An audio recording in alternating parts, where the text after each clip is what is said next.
Well, one of the very first things that I did when I became the pastor here 5.5 years ago was I established a kudos section in the epistle and the bulletin each Sunday.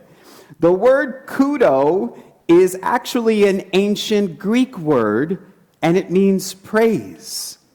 And each week, it brings me so much joy to be able to bestow praise and thanksgiving on different church members for the amazing things that you do each week.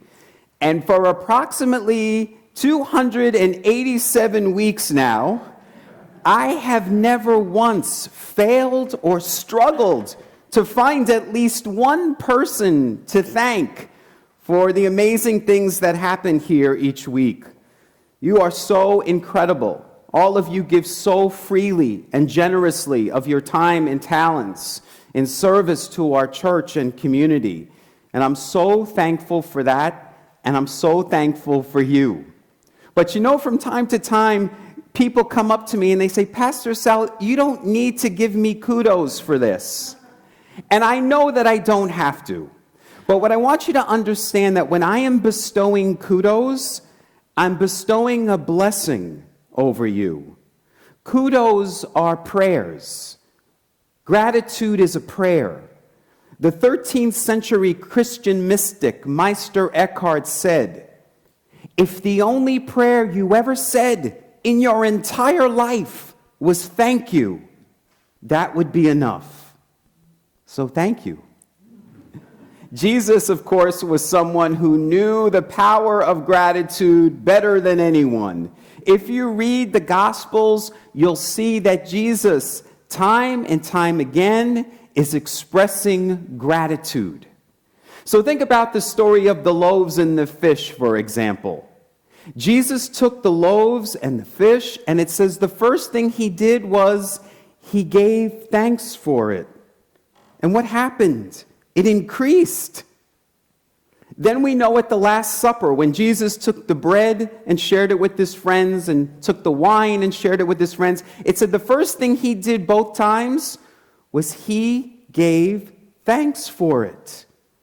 And there was increase because it fed them forever. It's still feeding us today. Now, in today's gospel, as we just heard, 10 people come and they come to Jesus for help. Jesus heals all of them, but only one of them comes back to say thank you. And so Jesus says at the end, because of your belief, because of this expression of gratitude, you are made whole. When we practice gratitude in our lives, we experience wholeness and we experience abundance. And I really do believe it's one of the main factors why our church keeps growing, because we are a grateful people, which is what I say at the end of every Sunday service. That is the truth.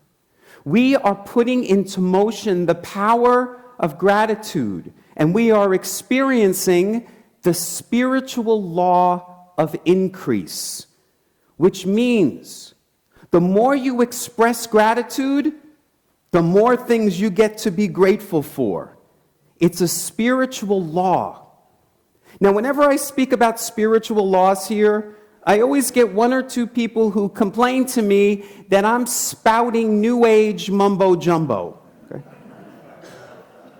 Spiritual laws are no different than the other laws that govern the workings of our universe.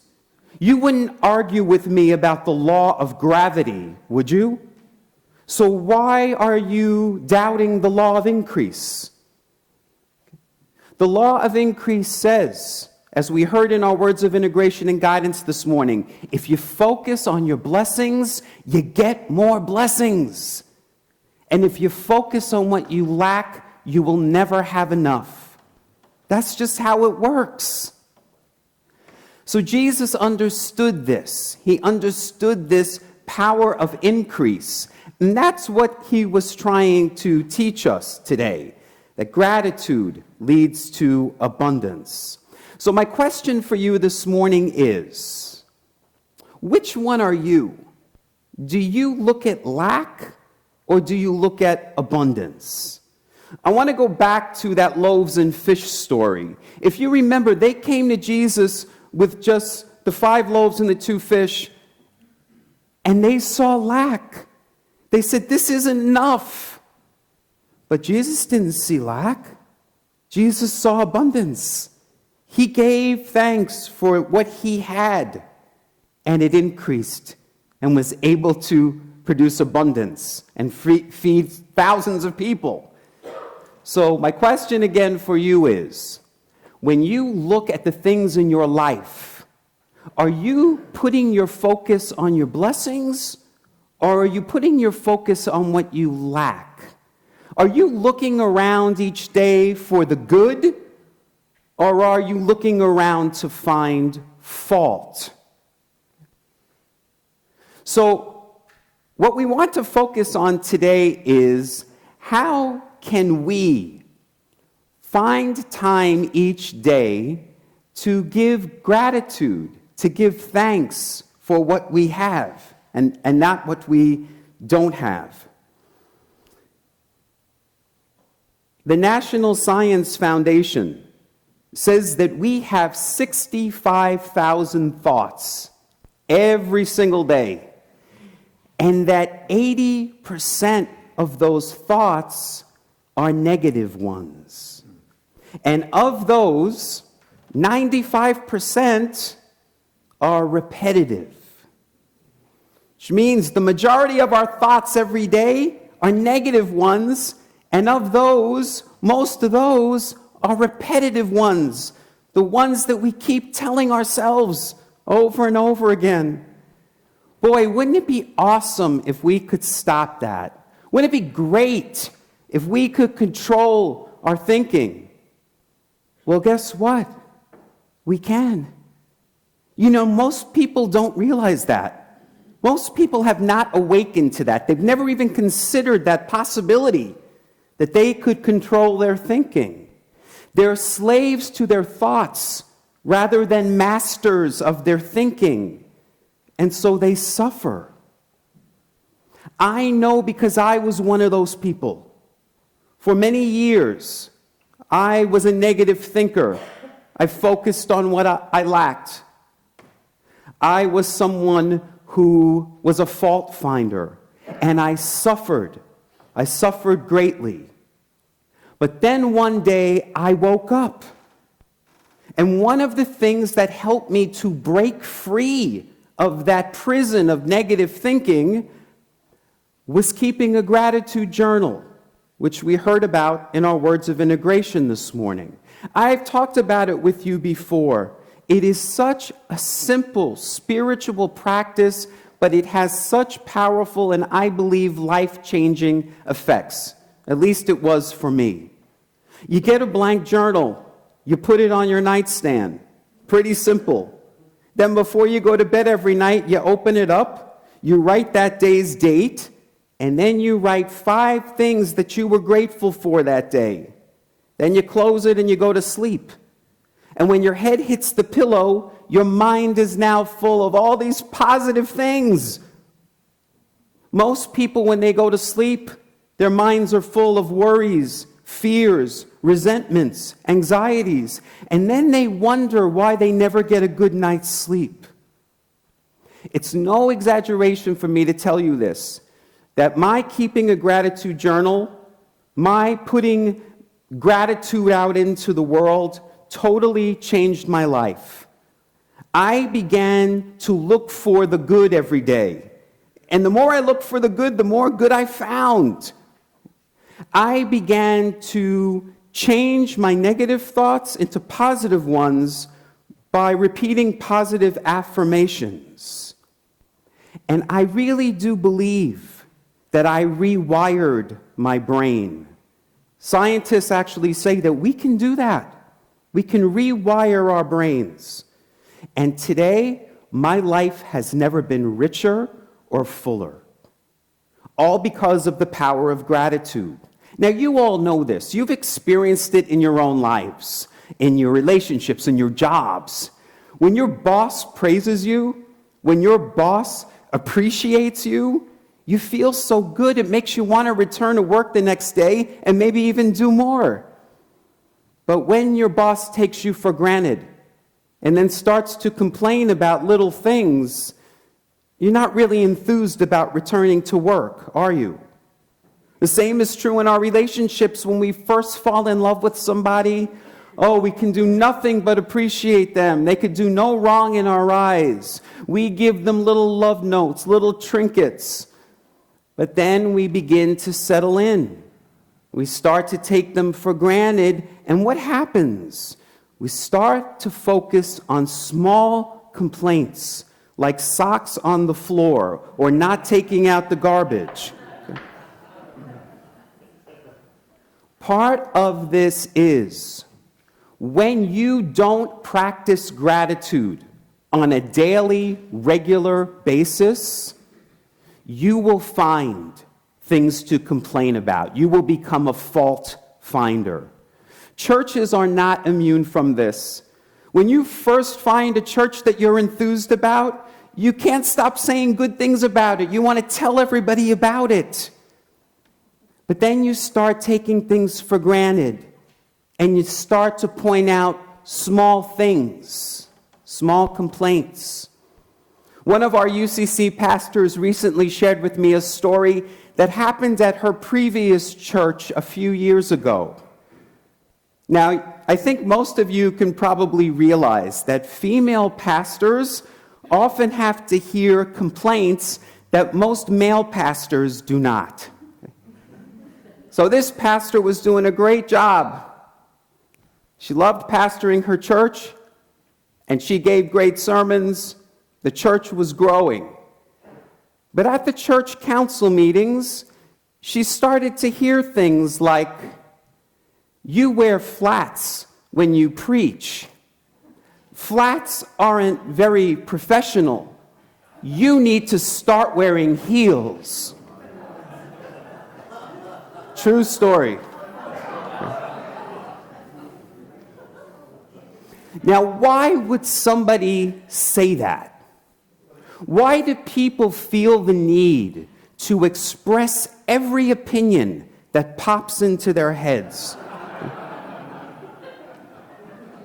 We are living at a crazy time of social media, where people on their phones or on Twitter just writing anything that pops into their head, any opinion. And then this is what happens. They start getting likes, and they feel good, because their opinion has been validated. But you know, our Quaker friends have a practice. It's called the 3 gates. Maybe you've heard of it. They say, before you speak anything out loud, before you share anything on social media, make sure it passes through 3 gates. The first is it true? And if it's true, then you go to the next gate. Is it necessary? Maybe true, but is it necessary for you to share that? Well, if it passes through that gate, it's true and it's necessary. The last gate it needs to pass through is it kind? Is it true? Is it necessary? Is it kind? So let's look at that shoe example. Is it true? Is it true that flats are not as professional as heels? Okay. Now, maybe you could prove that. Maybe you could get some etiquette experts to say that, yes, it's not as professional. So maybe you could say it passed through the true gate. But now, is it necessary? Was it necessary to share that with the pastor? Was that at all impinging on her job performance? Well, maybe you could argue that. Maybe you could say, we're so focused on your shoes, we're not really listening to your sermon. But then the last gate is it kind? Was it kind to express that to that pastor? Do you think she left that meeting feeling really good? Do you think she was enthused about going to church on Sunday and preaching again? How many of you think that she should have started to wear heels to make everybody happy? Anyone? Just what I thought. Yeah. One of our congregants shared with me advice that his father gave him, and it said, when you start hearing, things would be better if, more than you're hearing thank you, walk away. When you start hearing, things would be better if, more than you're hearing thank you, walk away. Jesus gave that same advice to his disciples.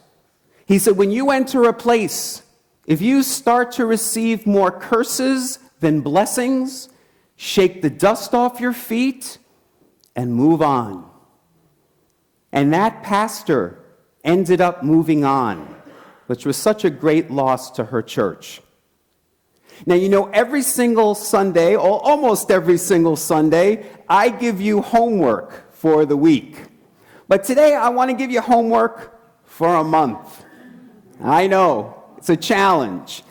We're going to call it the 30-Day Gratitude Challenge.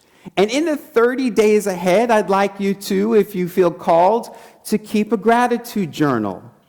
Or to post on Facebook each and every day for 30 days something that you're grateful for. It's 30 days of no complaints. It's 30 days of asking yourself, is it true, is it necessary, and is it kind before you share something or post something on social media.